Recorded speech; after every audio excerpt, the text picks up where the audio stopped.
Today's guest is well-respected holistic psychologist and author Dr. Scott Lyons. Dr. Lyons is a body-based trauma expert whose recently released book is all about drama addiction. We're chatting with Dr. Lyons about the harmful effects of drama addiction and the best ways to pinpoint it. This is Advocate Now.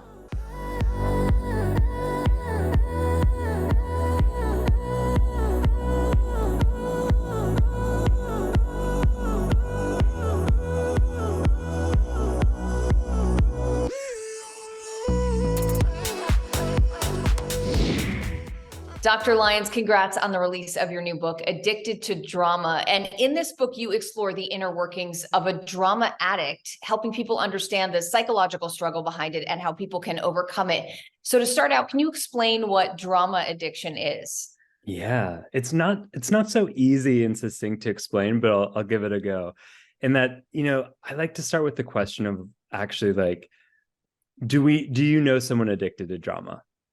Like we all kind of know someone. So we all know the experience of it, but it's not always so tangible to understand it beyond our own exhaustion from being around someone who's in a constant crisis, in a constant chaos, and like a tornado bringing you into it through gossip or jumping from one issue to the next or one challenging relationship to the next. That's kind of like a chronic way of bringing suffering into one's own life.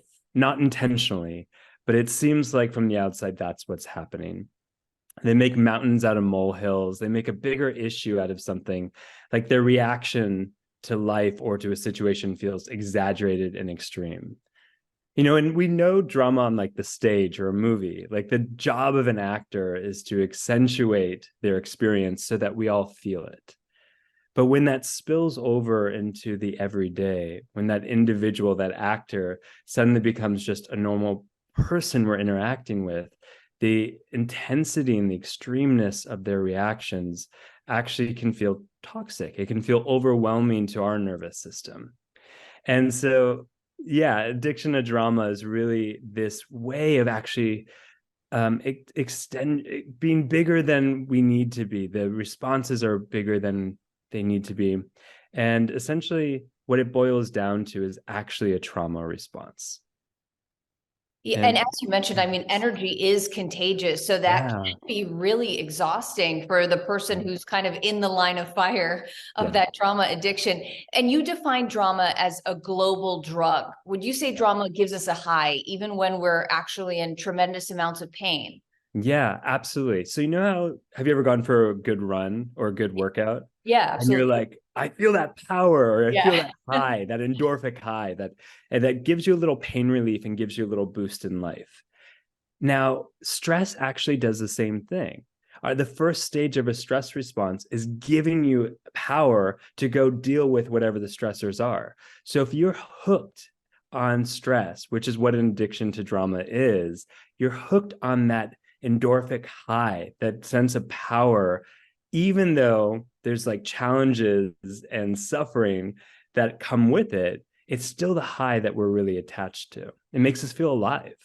Yeah, it's so interesting because you would attribute that endorphic high to something positive, but this in turn is, this is something negative that's creating that high. So in terms of addressing drama addiction, what would you say is the best way to pinpoint it in yourself and in others? Yeah. So, one of the ways with all addictions, it's hard to recognize it in ourselves. So if people are giving us feedback of like, whoa, that was intense, or like, whoa, shit, where did that come from?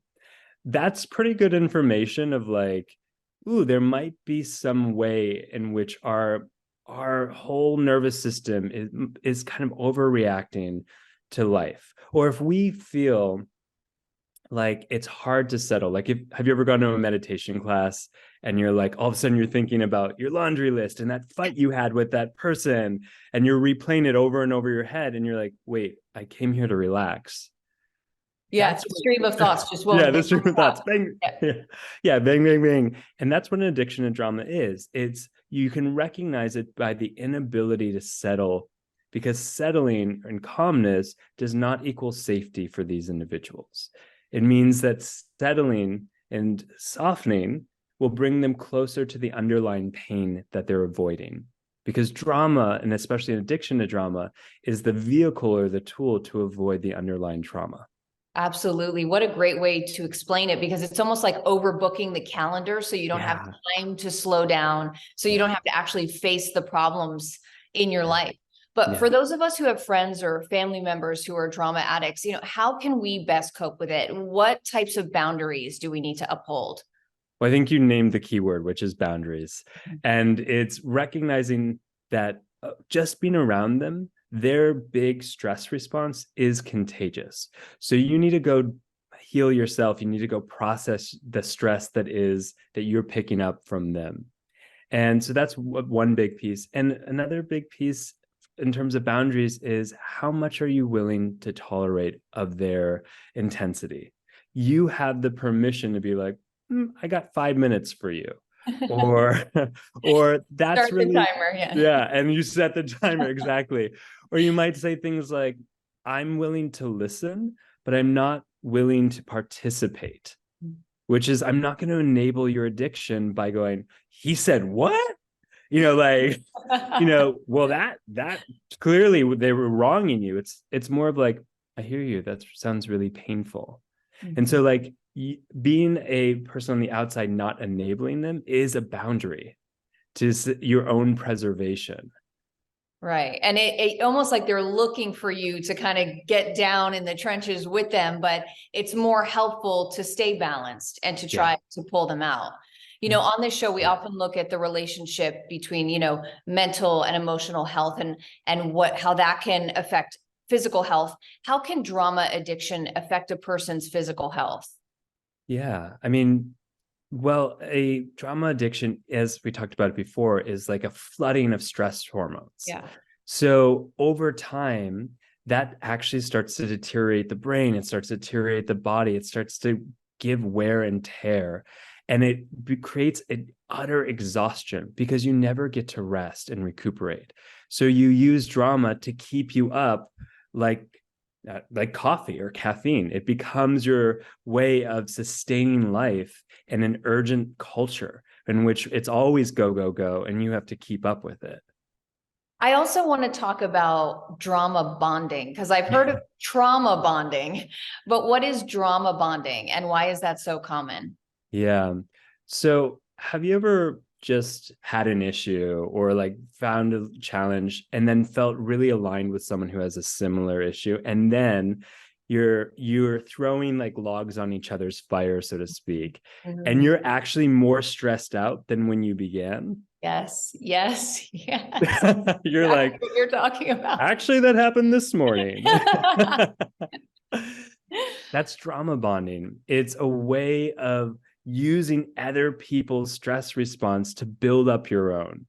And for those who are addicted to drama, they use that as a way of connecting and bonding. So intimacy means vulnerability, that we have to be vulnerable. And vulnerability is a no-go if you've had trauma and you are using drama to essentially avoid it. Because that vulnerability would bring you closer to the underlying pain. So another way that's more safe to relate to someone is to bring them into your crisis.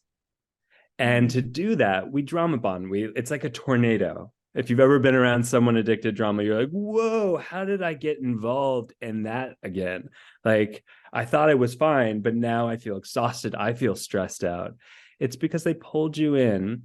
They might have found the very thing that they can bond with you about.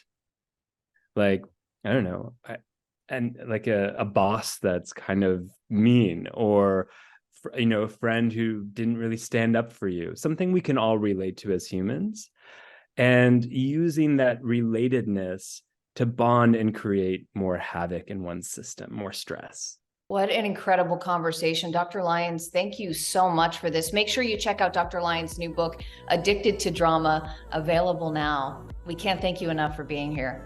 My pleasure. Thank you for having me. I'm Sonia Baghdadi. Thanks for watching and advocating. For more stories and content like this, visit advocate.com and advocatechannel.com.